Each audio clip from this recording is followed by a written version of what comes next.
ಈ ರೀತಿ ಕಣಕವನ್ನು ರೆಡಿ ಮಾಡಿ ತೊಗರಿಬೇಳೆ ಒಬ್ಬಟ್ಟನ್ನು ತುಂಬ ಸಾಫ್ಟಾಗಿ ಹೇಗೆ ಮಾಡೋದು ಅಂತ ಇವತ್ತಿನ ವಿಡಿಯೋದಲ್ಲಿ ನೋಡ್ಕೊಂಬರೋಣವಾ. ಎಲ್ಲರಿಗೂ ನಮಸ್ಕಾರ. ನಮ್ಮ ಚಾನಲ್ಗೆ ನಿಮ್ಮೆಲ್ಲರಿಗೂ ಆತ್ಮೀಯವಾದ ಸುಸ್ವಾಗತ. ನಾನಿಲ್ಲಿ ತೊಗರಿಬೇಳೆ ಒಬ್ಬಟ್ಟನ್ನು ಮಾಡೋಕ್ಕೆ 1/4 kg ತೊಗರಿಬೇಳೆ, 1/4 kg ಬೆಲ್ಲ, 1/4 kg ಮೈದಾ ತೊಗೊಂಡಿದ್ದೀನಿ. ಕರೆಕ್ಟಾಗಿ ಒಂದೊಂದು ಬೌಲಲ್ಲಿ ನಮಗೆ ಮೆಜರ್ಮೆಂಟ್ ಕರೆಕ್ಟಾಗಿ ಬಂದಿದೆ.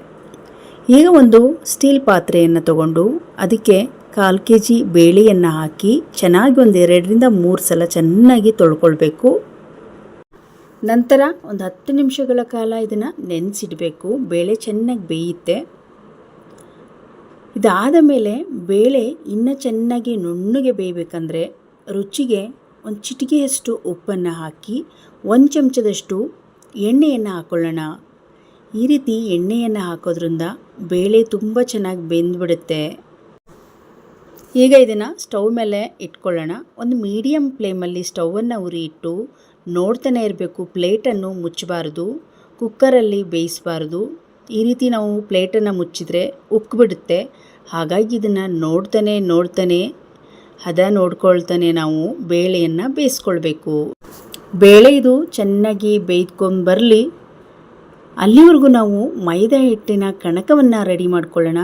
1/4 kg ಮೈದಾ ಹಿಟ್ಟನ್ನು ಮಾತ್ರ ತೊಗೊಂಡಿದ್ದೀನಿ, ಚಿರೋಟಿ ರವೆ ಹಾಕಿಲ್ಲ. ಇದಕ್ಕೆ ಕಲರ್ಗೆ ಅರಿಶಿನವನ್ನು 1.5 ಚಮಚದಷ್ಟು ಅರಿಶಿನ ಪುಡಿಯನ್ನು ಹಾಕ್ಕೊಂಡು ಈ ರೀತಿ ಡ್ರೈ ಮಿಕ್ಸ್ ಮಾಡ್ಕೊಳ್ಳೋಣ. ನೋಡಿ, ಸ್ವಲ್ಪನೇ ಹದವಾಗಿ ಈ ಒಂದು ಹಿಟ್ಟನ್ನು ಕಲಿಸ್ಕೊಳ್ಬೇಕು. ಒಬ್ಬಟ್ಟೆ ಹಿಟ್ಟನ್ನು ಕಲಿಸ್ಕೊಳ್ಳುವಾಗ ಜಾಸ್ತಿ ಅಂಟಾಗಬಾರ್ದು, ಹದವಾಗಿ ಬರಬೇಕು. ನೋಡಿ, ಸ್ವಲ್ಪನೇ ನೀರನ್ನು ನಾನು ಹಾಕ್ಕೊಳ್ತಾ ನಾನು ಒಂದು ಕಣಕವನ್ನು ರೆಡಿ ಮಾಡ್ಕೊಳ್ತಾ ಇದ್ದೀನಿ. ನಾವು ಒಬ್ಬಟ್ಟು ಮಾಡೋದು ದೊಡ್ಡದಲ್ಲ, ಅದರಲ್ಲಿ ಏನು ಕಣಕ ಮಾಡಿರ್ತೀವಿ ಆ ಕಣಕ ಚೆನ್ನಾಗಿರಬೇಕು. ಒಬ್ಬಟ್ಟಿನ ಹೂರಣಕ್ಕೆ ಹದವಾಗಿದ್ದರೆ ಒಬ್ಬಟ್ಟು ತುಂಬ ಚೆನ್ನಾಗಿ ಬರುತ್ತೆ. ನೋಡಿ, ಇವಾಗ ನಾನು ಇದನ್ನು ಕಲಸಿ ಒಂದು 5 ನಿಮಿಷಗಳ ಕಾಲ ಹಾಗೆ ಇಟ್ಟುಬಿಡೋಣ ಮುಚ್ಚಿಬಿಟ್ಟು. ಈ ರೀತಿ ಮಾಡೋದ್ರಿಂದ ಕಣಕ ಬೇಗನೆ ಸಾಫ್ಟ್ ಆಗುತ್ತೆ. ನೋಡಿ, ಈಗ 5 ನಿಮಿಷ ಆದಮೇಲೆ ಓಪನ್ ಮಾಡ್ತಾ ಇದ್ದೀನಿ. ಈಗ ಇದನ್ನು ನಾದ್ಕೊಳ್ಬೇಕು. ಮತ್ತು ಒಂದು 2ರಿಂದ 3 ಚಮಚದಷ್ಟು ಎಣ್ಣೆಯನ್ನು ಹಾಕ್ಕೊಂಡು ಮತ್ತೆ ಇದನ್ನು ಕೈಯಿಂದ ಚೆನ್ನಾಗಿ ನಾದಬೇಕು. ಕಲಸಿದ ತಕ್ಷಣ ನಾವು ಎಣ್ಣೆಯನ್ನು ಹಾಕೋದ್ರಿಂದ ಬಿರ್ಸಾಗ್ಬಿಡುತ್ತೆ ಒಂದು ಹಿಟ್ಟು. ಹಾಗಾಗಿ 1-2 ನಿಮಿಷಗಳ ಕಾಲ ಇಟ್ಟು ನಾವು ಈ ರೀತಿ ಕಲಸೋದ್ರಿಂದ ಹಿಟ್ಟು ಬೇಗನೆ ಸಾಫ್ಟ್ ಆಗುತ್ತೆ. ಇವತ್ತು ತೋರಿಸಿರುವ ಕರೆಕ್ಟಾಗಿ ಎಲ್ಲ ಟಿಪ್ಸನ್ನು ನೀವು ಫಾಲೋ ಮಾಡ್ಕೊಳ್ತಾ ಈ ಒಬ್ಬಟ್ಟನ್ನು ಮಾಡೋದ್ರಿಂದ ಯಾರಿಗೆ ಒಬ್ಬಟ್ಟು ಅಂದರೆ ಮಾಡುವಾಗ ಹರಿದೋಗುತ್ತೆ ಮತ್ತು ಚೆನ್ನಾಗಿ ಬರೋದಿಲ್ಲ, ಅವರು ಕೂಡ ಚೆನ್ನಾಗಿ ಮಾಡ್ತೀರಾ. ಈಗ ನೋಡಿ, ಇದಕ್ಕೆ ಎಣ್ಣೆ ಜಾಸ್ತಿ ಬೇಕಾಗುತ್ತೆ. ಮತ್ತೆ 2ರಿಂದ 3 ಚಮಚದಷ್ಟು ಎಣ್ಣೆಯನ್ನು ಹಾಕಿ ಈ ರೀತಿ ಕಣಕವನ್ನು ನೋಡಿ ಇವಾಗ ಎಷ್ಟು ಸಾಫ್ಟ್ ಆಯಿತು. ನೋಡಿ, ಎಷ್ಟು ಬೇಗನೆ ಸಾಫ್ಟ್ ಆಯಿತು. ನಾನಿನ್ನೂ ಇದನ್ನು ನೆನೆಸೇ ಇಟ್ಟಿಲ್ಲ. ನೋಡಿ ಎಷ್ಟು ಚೆನ್ನಾಗಾಗಿದೆ. ಈ ರೀತಿಯಾಗಿ ನಾವು ಕಣಕವನ್ನು ರೆಡಿ ಮಾಡಿಕೊಂಡು ಮತ್ತೆ 10ರಿಂದ 15 ನಿಮಿಷಗಳ ಕಾಲ ಇದನ್ನು ಒಂದು ಪ್ಲೇಟನ್ನು ಮುಚ್ಚಿ ಇದನ್ನು ಪಕ್ಕದಲ್ಲಿ ಇಟ್ಕೊಳ್ಳೋಣ. ಹಾಗೆ ಬಾಳೆಲೆ ಇತ್ತು ಅಂದರೆ ಬಾಳೆಲೆಯಲ್ಲಿ ಕೂಡ ನೀವು ಮಡಚಿ ಇಡ್ಬೋದು. ಈಗ ನೋಡಿ, ಬೇಳೆ ಉಕ್ಕು ಬರೋಕ್ಕೆ ಸ್ಟಾರ್ಟ್ ಆಗಿದೆ. ನಾವು ಇಲ್ಲಿ 1/4 kg ಬೇಳೆ ತೊಗೊಂಡಿರೋದ್ರಿಂದ ನಾನಿಲ್ಲಿ ಒಂದು ಅರ್ಧ ಭಾಗದಷ್ಟು ನೀರನ್ನು ಹಾಕ್ಕೊಂಡಿದ್ದೀನಿ. ಕಟ್ಟು ಜಾಸ್ತಿ ಇದ್ದರೆ ನಮಗೆ ಸಾಂಬಾರು ಮಾಡೋಕ್ಕೆ ಚೆನ್ನಾಗಿರುತ್ತೆ. ನೀರನ್ನು ಜಾಸ್ತಿ ಪ್ರಮಾಣದಲ್ಲಿ ಹಾಕಿ ನಾವು ಬೇಯಿಸ್ಕೊಂಡ್ರೆ ಕಟ್ಟು ಜಾಸ್ತಿ ಸಿಗುತ್ತೆ. ನೋಡಿ, ಇವಾಗ ಚೆನ್ನಾಗಿ ಕುದೀತಾ ಇದೆ. ಇವಾಗ ಒಂದು 3/4% ಇದು ಚೆನ್ನಾಗಿ ಬೆಂದಿದೆ. ಈಗ ನೋಡಿ, ಒಂದು ಅರ್ಧ ಗಂಟೆನೂ ಬೇಡ, ಅಷ್ಟು ಬೇಗನೆ ಇದು ಬೆಂದುಬಿಡುತ್ತೆ. ನೋಡಿ, ಇವಾಗ ಹಿಟ್ಟು ಥರ ರೆಡಿಯಾಗಿದೆ. ಇವಾಗ ಚೆನ್ನಾಗಿ ಬೆಂದಿದೆ. ಇವಾಗ ಕೈಯಲ್ಲಿ ಮುಟ್ಟಿದರೆ ಹಿಟ್ಟಾಗುತ್ತೆ. ಈ ರೀತಿಯಾಗಿ ಆಗಬೇಕು. ನೋಡಿ, ಮತ್ತೆ ಇದನ್ನು ಚೆನ್ನಾಗಿ ನಾವು ಮಿಕ್ಸ್ ಮಾಡಿಕೊಂಡು ಈಗ ಇದು ಚೆನ್ನಾಗಿ ನಮಗೆ ಒಬ್ಬಟ್ಟು ಹೂರಣಕ್ಕೆ ರೆಡಿಯಾಗಿದೆ. ಇದು ಬೇಳೆ ಈಗ ಚೆನ್ನಾಗಿ ಬೆಂದಿದೆ. ಈಗ ಸ್ಟವ್ ಉರಿಯನ್ನು ಆಫ್ ಮಾಡ್ಕೊಂಬಿಡೋಣ. ಈಗ ಇದನ್ನು ಬಸ್ಕೊಂಬಿಡೋಣ. ತೊಗರಿಬೇಳೆ ಒಬ್ಬಟ್ಟಾಗಿರೋದ್ರಿಂದ ಇದರಲ್ಲಿ ಸ್ವಲ್ಪ ಕೂಡ ನೀರಿನ ಅಂಶ ಇರಬಾರ್ದು. ನಾವು ತಕ್ಷಣದಲ್ಲಿ ಇದನ್ನು ಬಸ್ಕೊಂಡ್ಬಿಡಬೇಕು. ಒಂದು ಸ್ವಲ್ಪ ಕೂಡ ನೀರಿನ ಅಂಶ ಇದ್ದುಬಿಟ್ರೆ ಮತ್ತು ಹೂರಣ ಮೆತ್ತಗಾಗ್ಬಿಡುತ್ತೆ. ನೋಡಿ ಇವಾಗ ಹದವಾಗಿ ಬೆಂದಿರುವ ತೊಗರಿಬೇಳೆನ ಬಸ್ಕೊಳ್ತಾ ಇದ್ದೀನಿ. ಕಟ್ಟು ರೆಡಿಯಾಗಿದೆ. ಸಾಂಬಾರು ಮಾಡ್ಬೋದು, ಇಲ್ಲಾಂದರೆ ರಸಮ್ ಥರ ಮಾಡ್ಬೋದು. ನೆಕ್ಸ್ಟ್ ವಿಡಿಯೋದಲ್ಲಿ ನಾನು ಒಬ್ಬಟ್ಟು ಸಾರು ಮಾಡೋದನ್ನು ಶೇರ್ ಮಾಡ್ತೀನಿ. ಇವಾಗ ನೋಡಿ ಬೇಳೆ ರೆಡಿ ಇದೆ. ಚೆನ್ನಾಗಿ ನೀರಿನ ಅಂಶ ಎಲ್ಲ ಡ್ರೈ ಆಗಿದೆ. ಈ ರೀತಿ ಚಿಬ್ಲೆದಿಂದ ನಾವು ಬಸಿದ್ರೆ ನೀಟಾಗಿ ಒಂದು ಸ್ವಲ್ಪ ಕೂಡ ನೀರಿನ ಅಂಶ ಇರೋದಿಲ್ಲ. ಈಗ ನಾನು 1/4 kg ಆಗುವಷ್ಟು ಜೋನೆ ಬೆಲ್ಲವನ್ನು ಹಾಕ್ಕೊಳ್ತಾ ಇದ್ದೀನಿ. ಕೆಲವರು ಅನ್ಕೋಬೋದು ಈ ಜೋನೆ ಬೆಲ್ಲ ಹಾಕೋದ್ರಿಂದ ಈ ಒಂದು ಹೂರಣ ಮೆತ್ತಗಾಗುತ್ತೆ, ನೀರಾಗುತ್ತೆ ಅಂತ. ಏನೂ ಇಲ್ಲ. ನಾನಿವತ್ತು ತೋರಿಸಿದ ವಿಧಾನದಲ್ಲೇ ನೀವು ಮಾಡ್ಕೊಳ್ಳಿ, ತುಂಬ ಚೆನ್ನಾಗಿ ಬರುತ್ತೆ. ನೋಡಿ ಇವಾಗ ನಾನು 1/4 kg ಬೇಳೆ ಮತ್ತು 1/4 kg ಬೆಲ್ಲ ಕರೆಕ್ಟಾಗಿ ಆಗಿದೆ. ಇದನ್ನಿವಾಗ ಕೈ ಆಡಿಸ್ತಾನೆ ಇರಬೇಕು. ಸ್ವಲ್ಪ ಹೊತ್ತು ನಾವು ಬಿಟ್ವಿ ಅಂದರೆ ತಳ ಹಿಡ್ಕೊಂಡ್ಬಿಡುತ್ತೆ, ಸ್ಟೀಲ್ ಪಾತ್ರೆ ಆಗಿರೋದ್ರಿಂದ. ನೋಡಿ ಇವಾಗ ನಾನು ಮಿಕ್ಸ್ ಮಾಡ್ತಾನೇ ಇದ್ದೀನಿ.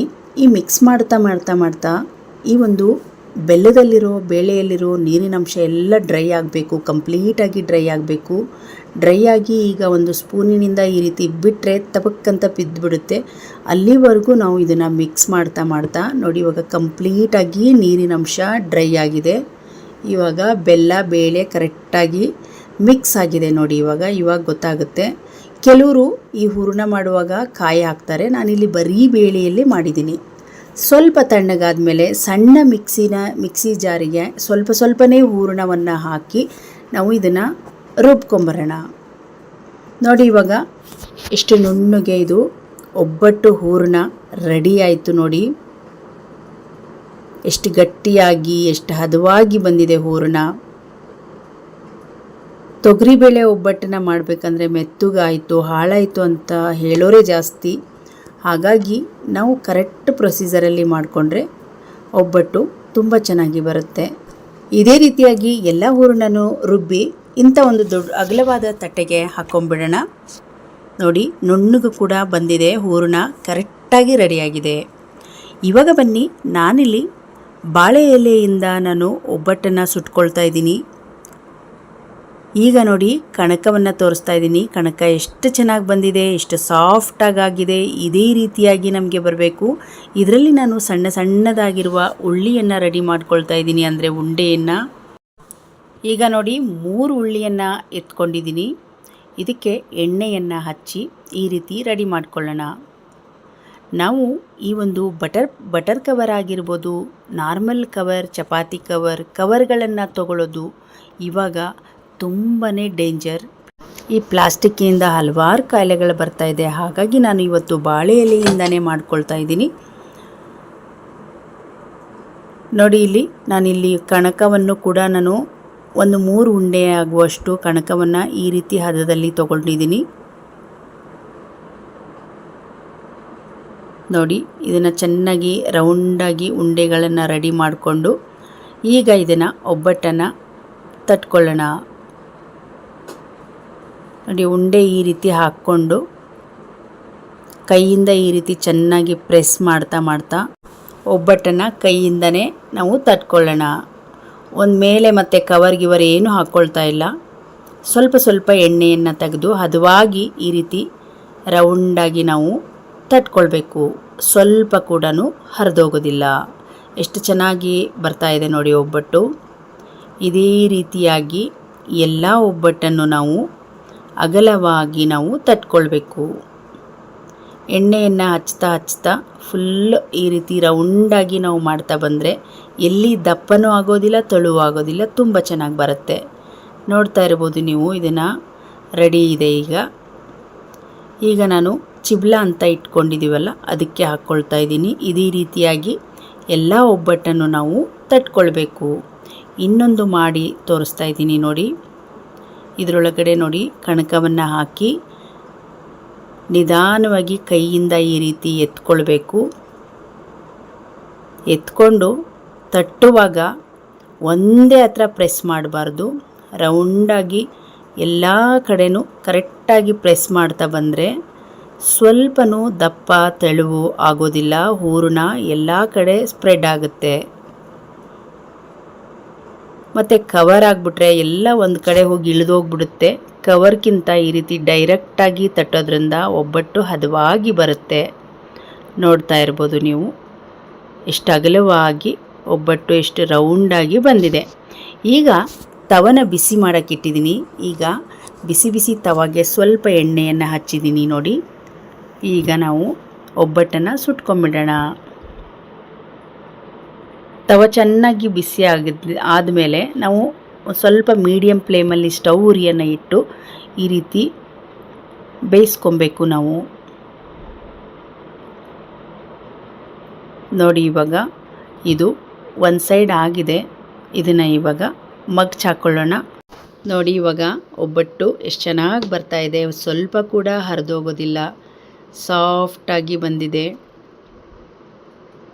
ಇದೇ ರೀತಿ ಎಲ್ಲ ಒಬ್ಬಟ್ಟನ್ನು ನಾವು ಈ ರೀತಿ ತಟ್ಕೊಂಡು ನೋಡಿ ಉಬ್ಬುತ್ತೆ ಅದು. ನಾವು ಈ ರೀತಿ ಪ್ರೆಸ್ ಮಾಡ್ತಾ ಚೆನ್ನಾಗಿ ಉಬ್ಕೊಂಡ್ಬಿಡುತ್ತೆ ನೋಡಿ. ಎಲ್ಲದನ್ನು ಇದೇ ರೀತಿಯಾಗಿ ನಾನು ಒಬ್ಬಟ್ಟನ್ನು ಬೇಯಿಸ್ಕೊಳ್ತಾ ಇದ್ದೀನಿ. ನೀವು ಕೂಡ ಈ ಹಬ್ಬಕ್ಕೆ ಇದೇ ವಿಧಾನದಲ್ಲಿ ಕಲಿಸುವ ವಿಧಾನ, ಬೇಯಿಸುವ ವಿಧಾನ ತೋರಿಸಿದ್ದೀನಿ. ಯಾರಿಗೆ ಬಿಗಿನರ್ಸ್ ಯಾರಾದರೂ ಇದ್ದರೆ ಒಬ್ಬಟ್ಟು ಮಾಡೋರು ಈ ಒಂದು ವಿಧಾನವನ್ನು ಬಳಸಿ ಒಬ್ಬಟ್ಟು ಮಾಡಿ ತುಂಬ ಸಾಫ್ಟಾಗಿರುವ, ತುಂಬ ರುಚಿಕರವಾಗಿರುವ, ಆರೋಗ್ಯಕರವಾಗಿರುವ ಬಾಳೆ ಎಲೆಯಲ್ಲಿ ಮಾಡಿರುವ ಒಂದು ಒಬ್ಬಟ್ಟನ್ನು ಮಾಡಿ ಸವಿಬೋದು. ನೋಡಿ ಎಷ್ಟು ಚೆನ್ನಾಗಿ ಬಂದಿದೆ. ಎಲ್ಲ ಜೋಡಿಸ್ಕೊಳ್ತಾ ಇದ್ದೀನಿ ನಾನು ಒಬ್ಬಟ್ಟನ್ನು. ಕಾಯಲಾಗಿರ್ಬೋದು, ತುಪ್ಪ ಆಗಿರ್ಬೋದು, ಬಿಸಿ ಬಿಸಿ ಒಬ್ಬಟ್ಟು ಜೊತೆಗೆ ತಿಂತಾಯಿದ್ರೆ ತುಂಬ ಚೆನ್ನಾಗಿರುತ್ತೆ. ನೋಡಿ ಎಷ್ಟು ಸಾಫ್ಟಾಗಿ ಬಂದಿದೆ. ಕೆಲವೊಬ್ಬರು ಈ ಒಂದು ತೊಗರಿಬೇಳೆ ಒಬ್ಬಟ್ಟನ್ನು ಇಷ್ಟಪಡ್ತಾರೆ, ಕೆಲವೊಬ್ಬರು ಕಡಲೆಬೇಳೆ ಒಬ್ಬಟ್ಟನ್ನು ಇಷ್ಟಪಡ್ತಾರೆ. ನಾನಿಲ್ಲಿ ಇವತ್ತು ತೊಗರಿಬೇಳೆ ಒಬ್ಬಟ್ಟನ್ನು ಮಾಡಿ ಶೇರ್ ಮಾಡಿದ್ದೀನಿ. ತುಪ್ಪದ ಜೊತೆ ಮಸ್ತಾಗಿರುತ್ತೆ. ಇವತ್ತಿನ ವಿಡಿಯೋ ನಿಮಗೆ ಇಷ್ಟ ಆದರೆ ಒಂದು ಲೈಕ್ ಮಾಡಿ, ಈ ವಿಡಿಯೋವನ್ನು ಶೇರ್ ಮಾಡಿ. ಇನ್ನಷ್ಟು ವಿಡಿಯೋಗಳಿಗಾಗಿ ನಮ್ಮ ಚಾನಲನ್ನು ಸಬ್ಸ್ಕ್ರೈಬ್ ಮಾಡ್ಕೊಳ್ಳಿ.